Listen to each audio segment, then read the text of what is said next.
Yes, once again, very warm welcome and lisanis for my e-lecture. Today I'll talk about practical criticism.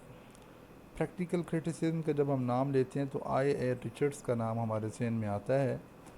तो when he was professor in Cambridge University, at that time he realized the importance of comprehension of poetry. कि poetry को comprehend करना समझना जो है ये किसी हद तक मुश्किल काम है. तो उन्होंने एक एक्सपेरिमेंट किया. एक्सपेरिमेंट ऐसे किया कि उन्होंने तकरीबन 13 पोइम्स जो थी वो डिस्ट्रीब्यूट कर दी अपने स्टूडेंट्स को. और उन पोइम्स का ना तो टाइटल बताया, ना उन पोइम्स का पोइट बताया, ना वो किस एज के साथ बिलोंग करती थी पोइम्स उनके बारे में बताया. जिस तरह एक ट्रेडिशनल मेथड जो था इंटरप्रिटेशन का वो यही था कि आपको जी एज का पता होना चाहिए, एज की खसूसियात का पता होना चाहिए, आपको पोइट का पता होना चाहिए, पोइट की बायोग्राफी का पता होना चाहिए, पोइट का जो कॉन्टेक्स्ट है, बैकग्राउंड है, सब पता हो तो फिर आप जो है वो बेहतर अंदाज के साथ किसी पीस ऑफ पोइट्री को इंटरप्रेट कर सकते हैं. लेकिन आए रिचर्ड ने अपने स्टूडेंट्स को जब पोइम्स दी तो उसने इस किस्म की कोई भी मालूमात जो है वो अपने स्टूडेंट्स को नहीं दी. और फिर जब 1930 के अंदर उसने देखा कि स्टूडेंट्स ने जब इंटरप्रिटेशन की, पोइम्स को एनालाइज करने की कोशिश की, तो he was not well satisfied. तो अकॉर्डिंग टू आई रिचर्ड को उनकी जो इंटरप्रिटेशन थी वो थोड़ी सी पुअर थी. अब वो क्यों पुअर थी, what were the reason behind the poor performance, poor interpretations. तो अब जो सेकंड पैराग्राफ आप देखें ना, he analyses the factors responsible for misreading of poems. Even reputable scholar is vulnerable to these problems. उस वक़्त के जो स्टूडेंट्स थे उनमें से बड़ा नाम जो था वो सिम्पसन का था, जिसने बाद में जो है वो 7 टाइप्स ऑफ एम्बिग्यूटी दी और प्रैक्टिकल क्रिटिसिज्म को फर्दर जो है वो उसने डेवलप किया. तो आए रिचर्ड के मुताबिक कौन सी ऐसी प्रॉब्लम्स थी, कौन सी ऐसी पुअर एलिमेंट्स थे जो उनकी इंटरप्रिटेशंस के अंदर आया रिचर्ड को देखने को मिले. सबसे पहली जो बात उसने की वो ये की कि पहली बात तो ये है कि वो जो एनोनिमस पीस ऑफ पोइट्री उनको दिए गए थे वो उनकी प्लेन सेंस जो है वो भी ना समझ सके. मतलब सिंपल जो पैराफ्रेजिंग होती है, ये पोइट्री किस चीज़ के मुतल्लक है, इससे भी वो मतलब इस चीज़ को भी वो कम्प्रीहेंड ना कर पाए. आप फर्स्ट पॉइंट देखें, it is difficult. First is the difficulty of making out the plain sense of poetry. यानी आप कोई शेर पढ़ें, उसकी जो इंटरप्रिटेशन है या उसके जो डीप पॉइंट्स हैं, डीप थाट्स हैं, वो तो बाद की बातें हैं ना. पहले आपको सादा उसका जो लफ्ज़ी तर्जमा है या उसकी पैराफ्रेजिंग है वो समझ आनी चाहिए. उसने कहा कि large proportion of average to good readers of poetry simply fail to understand it. They fail to make out its prose sense. यानी पैराफ्रेजिंग जो सेंस होती है वो भी बनाने से जो है वो बनाने में नाकाम रहे. इट्स प्लेन ओवर्ट मीनिंग जो ज़ाहरी मतलब होता है. They miss apprehend it's feeling, it's tone and its intention. लिखने वाले की फीलिंग्स क्या हैं और जिनके लिए लिखा जा रहा है उनकी जो है वो उनके साथ क्या उसका लिंक है, पोइट का, पोइट के मकासद क्या हैं, कुछ भी ना समझ सके. दूसरे नंबर पर रिदम. ये जो मैंने कुछ वर्ड्स जो हैं वो बोल्ड किए हैं, ये इंपॉर्टेंट वर्ड्स हैं. आप इन बोल्ड वर्ड्स को अपने जहन में रख कर सारा पॉइंट्स जो है वो याद रख सकते हैं. या आपको पता है कि मीटर्स जो होते हैं ये पैटर्न ऑफ स्ट्रेस और अनस्ट्रेस सिलेबल्स होते हैं. और पोइट्री की जो लैंग्वेज होती है वो रिदमिक लैंग्वेज होती है. दैट मीन्स कि उसके अंदर मीटर्स पाए जाते हैं एक ख़ास तरतीब के साथ. अब जो प्रोज़ की लैंग्वेज होती है वो नॉन रिदमिक होती है. कहीं कहीं पर रिदम हो सकता है लेकिन ओवरऑल प्रोज़ की लैंग्वेज नॉन रिदमिक होती है. पोइट्री की लैंग्वेज जो होती है वो रिदमिक होती है. लेकिन अब वो जो रिदम्स होते हैं, पैटर्न्स होते हैं, कहाँ पे राइज़ करना है, कहाँ पे फॉल करना है, उनके अंदर भी मीनिंग्स जो हैं वो कुछ ना कुछ छुपे होते हैं और इस अंदाज़ के साथ भी पोइट मीनिंग्स को कन्वे करते हैं. तो आए रिचर्ड का मानना ये है कि जो इंटरप्रिटेशन ठीक नहीं हुई थी उसके पीछे एक रिदम का ना समझना और रिदम किस तरह जो है ये मीनिंग को क्रिएट कर सकता है, ये भी एक प्रॉब्लम था. Number 3, there are difficulties presented by imagery. Image आपको पता है पिक्चर थ्रू वर्ड होता है. There are different kind of images. Sensory images होती हैं, टेस्ट से रिलेटेड जो इमेजेस होती हैं, विजुअल इमेजेस होती हैं। तो स्पेसिफिकली विजुअल इमेजरी को कंप्रीहेंड करना, फॉर एग्ज़ाम्पल पोइट जो है वो किसी ऐसी जगह की इमेज क्रिएट कर रहा है जिसमें बड़े कलर्स हैं, जिसमें साउंड्स जो हैं वो बड़े हेमनली हैं, बड़े अच्छे साउंड्स हैं, लेकिन पढ़ने वाला जो है वो हो सकता है उसका एक्सपोजर ही नहीं है, वो किसी ऐसे कल्चर से बिलोंग करता है कि जिसके अंदर इस किस्म के कलर्स मौजूद ही नहीं हैं। तो इससे भी जो है वो आया रिचर्ड कहता है कि जो विजुअल इमेजरी है वो रीडिंग के दौरान प्रॉब्लमेटिक रही। Images aroused in one mind may not be similar to one's state by the same, यानी जिस तरह हम रेड बोलें तो ज़रूरी नहीं है कि हर कल्चर का बंदा जो है वो रेड को उसी अंदाज के साथ परसीव करे जिस तरह जो है वो पोइट जो है वो परसीव करवाना चाहता है। तो ये बहरहाल इमेजरी को समझने के अंदर जो है वो प्रॉब्लम हुआ।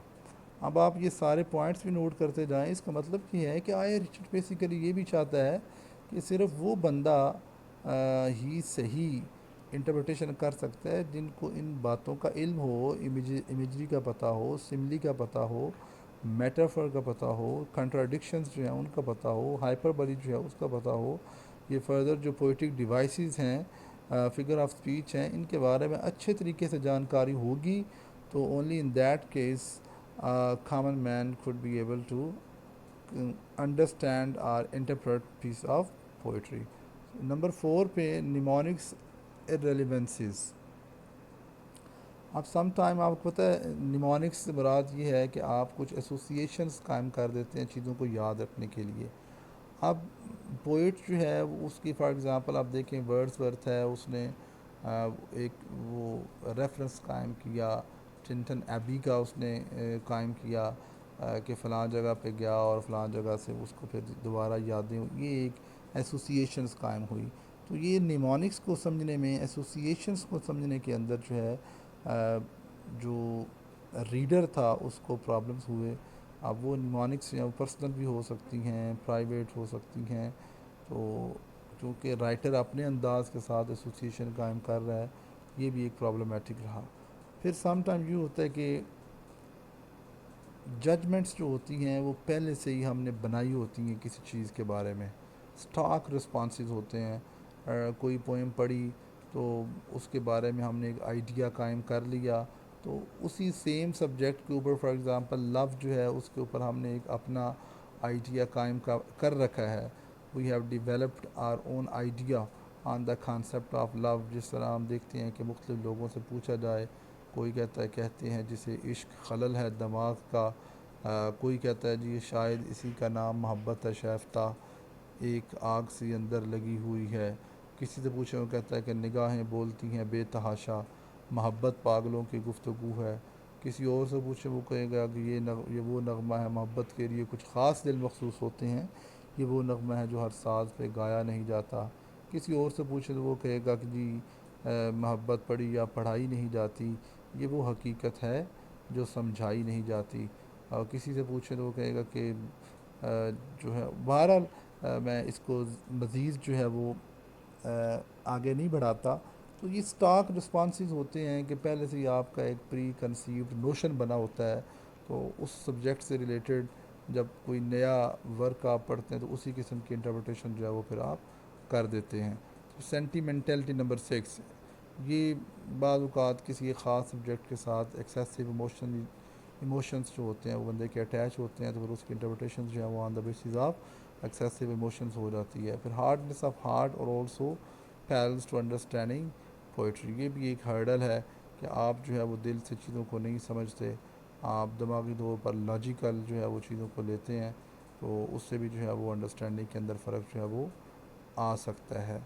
फिर उसके बाद ये कि कुछ हमारे ख़ास कॉन्सेप्ट होते हैं, तो उन कॉन्सेप्ट से अगेंस्ट जब कोई पोइट कॉन्सेप्ट लेकर आता है तो डॉक्ट्रिनल एडहेरेंस क्रिएट हो जाती है। तो फिर इससे भी जो है वो पढ़ने से जो पोइट्री को समझने के अंदर जो है वो दुश्वारी पैदा होती है। फिर नंबर 9 पे वो पॉइंट बयान करता है कि टेक्निकल प्री सपोजिशंस, यानी आप चीज़ों को पहले ही प्री सपोज कर लेते हैं। आप फॉर एग्ज़ाम्पल आपको वर्ड्सवर्थ का नाम दिया जाए तो आपने पहले जो कुछ पढ़ा होता है तो उसकी बुनियाद को बताया जाए कि ये पोइम जो है वर्ड्सवर्थ की है, तो एक टेक्निकल प्री सपोज्ड आइडियाज़ आपके माइंड के अंदर हैं, लव फॉर नेचर। इसी तरह जो अब हम कहें कि मिल्टन का है तो ऑटोमेटिक आपके सीन के अंदर ये बात आती है कि ये जो है वो ग्रैंड स्टाइल की बात है, तो इसके अंदर इस किस्म के मौज़ूआत हो सकते हैं। तो ये टेक्निकल जो प्री सपोजिशंस है, पहले से ही हमारे प्री कंसीव्ड आइडियाज़ हैं, वो जो हैं वो हमें डिस्टर्ब करते हैं इंटरप्रिटेशंस करने के लिए। फिर कुछ चीज़ों की इंटरप्रिटेशन जो है वो डिफरेंट एंगल से होती है। स्ट्रक्चरल पॉइंट ऑफ व्यू हो सकता है, सोशल पॉइंट ऑफ व्यू हो सकता है, रिलीजियस पॉइंट ऑफ व्यू हो सकता है, साइंटिफिक पॉइंट ऑफ व्यू हो सकता है। तो डिफरेंट जो है वो प्री कंसेप्शंस होते हैं। तो जिस डोमेन के अंदर जाकर, जिस तरह हम कहते हैं कि ये एक हमारी तशरीह जो है ये फ़िज़िकल लव के ऊपर है, दूसरा कहेगा नहीं ये रूहानी है, ट्रांसीडेंटल लव है, तो ये डोमेन्स जो डिफरेंट हमारी प्री सेलेक्ट होती हैं उसकी बुनियाद के ऊपर भी जो है ये प्रॉब्लम बन सकता है। अब ये सारा कुछ उसने क्यों लिखा, हमारे सामने वजह क्या थी? अब वो बेसिक वजह ये बताता है कि it was to encourage students to concentrate on the words on the page. आप छोड़ दें, डेथ ऑफ ऑथर को लें कि at the very moment when any writer write some words, समझ लें कि वो मर गया है, डाइड हो गया। अब आपका और जो लिखे गए वर्ड्स हैं उनके साथ डायरेक्ट रब्ता है। आप आथर की बायोग्राफी को भूल जाएं, आथर के कॉन्सेप्ट को एक साइड पे रखें, आथर के मतलब अपनी लाइकिंग और डिसलाइकिंग को बिल्कुल जहन से निकाल दें।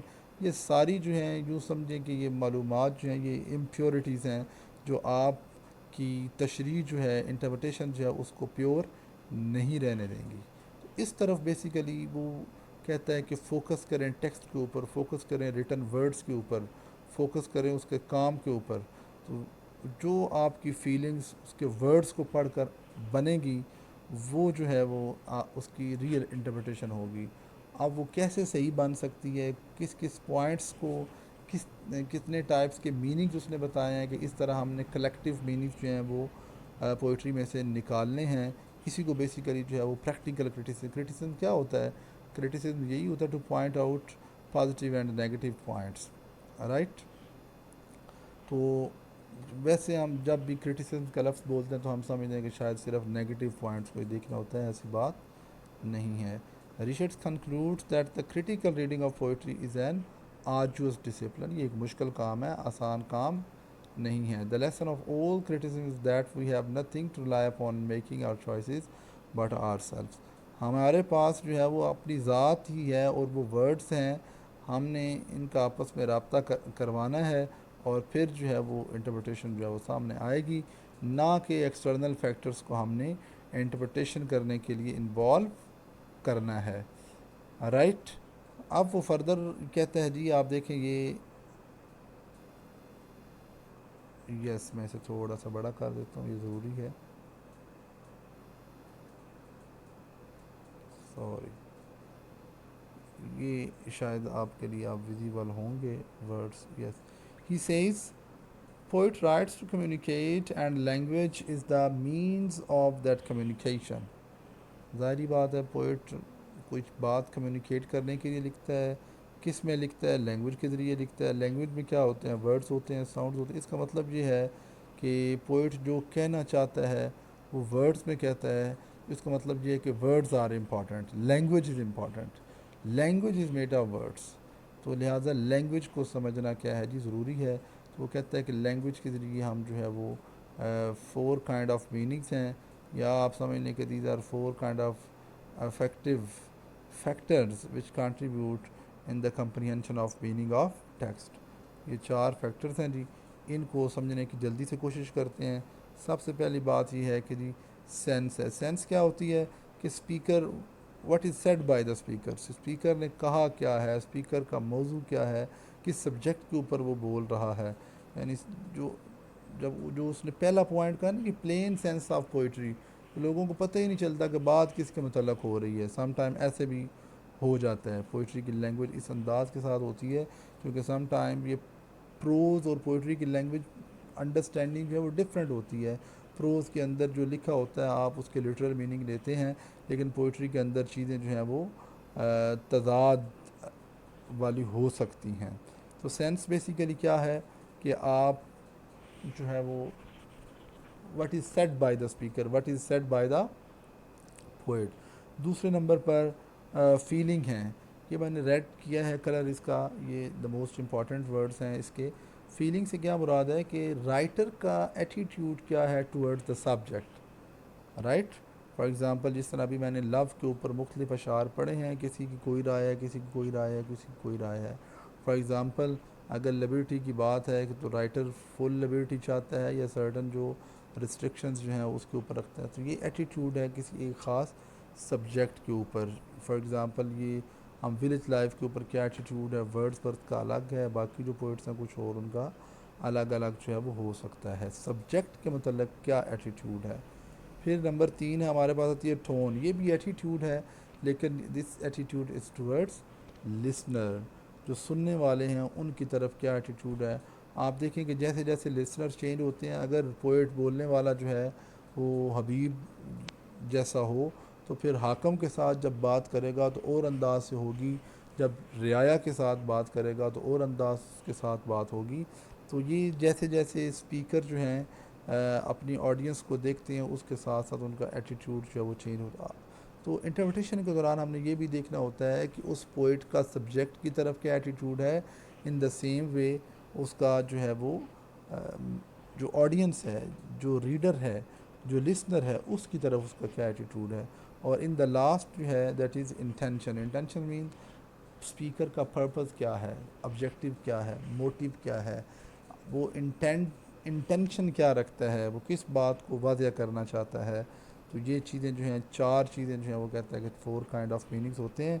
और ये मीनिंग्स जो हैं वो आइसोलेटेड फॉर्म के अंदर एग्जिस्ट नहीं करते, ये कलेक्टिवली जब चीज़ें मिलेंगी तो टोटल मीनिंग जो है वो हमारे पास आएंगे। आप देखें there are 4 types of meaning in totality constitute the total meaning of any text. Therefore, all utterances can be looked at from 4 points of view। मतलब हर इंटरप्रटेशन को आप इन 4 मुख्तलिफ़ किस्म के जो ज़ाविये निगाह हैं, these are different 4 angles looking at the same object. तो इस अंदाज के साथ जो है इंटरप्रटेशन की जा सकती है। This is all about the concept of practical criticism.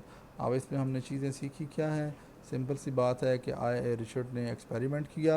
Experiment उसने कैम्ब्रिज यूनिवर्सिटी का जब प्रोफेसर था, अपने स्टूडेंट्स को उसने पोइम्स दी और एनोनिमस दी, कोई राइटर का नेम नहीं दिया, कोई इंफॉर्मेशन नहीं दी, इंटरप्रिटेशन के लिए दी। और जो उसको इंटरप्रिटेशन अच्छी नहीं लगी और उसके नज़दीक क्यों अच्छी इंटरप्रिटेशन नहीं हो सकी, उसने 10 पॉइंट्स के अंदर जो है वो हमें वजूहात बता दी। और अगर हम किसी ऐसे वर्क की इंटरप्रिटेशन करना चाहते हैं और यानी फोकस करेंगे हम वर्ड्स के ऊपर, टेक्स्ट के ऊपर, एक्सटर्नल फैक्टर्स को एक्सक्लूड कर देंगे और फिर ये 4 व्यूज़ हैं, 4 एंगल्स हैं जिसकी बुनियाद के ऊपर हम किसी टेक्स्ट को एनालाइज करने की कोशिश करेंगे, जिसके अंदर सेंस है। सेंस से मुराद ये है कि राइटर ने basically what is said by the poet, poet ने क्या कहा है। फिर एक में जो है वो पोइट का सब्जेक्ट की तरफ एटीट्यूड और पोइट का ऑडियंस की तरफ एटीट्यूड और लास्ट पे पोइट की जो इंटेंशन है, ये मेन पॉइंट्स हैं। उम्मीद है आप इनको आसानी के साथ याद रखेंगे and these points will be helpful for your exam. Wish you best of luck, take very very good care of your self.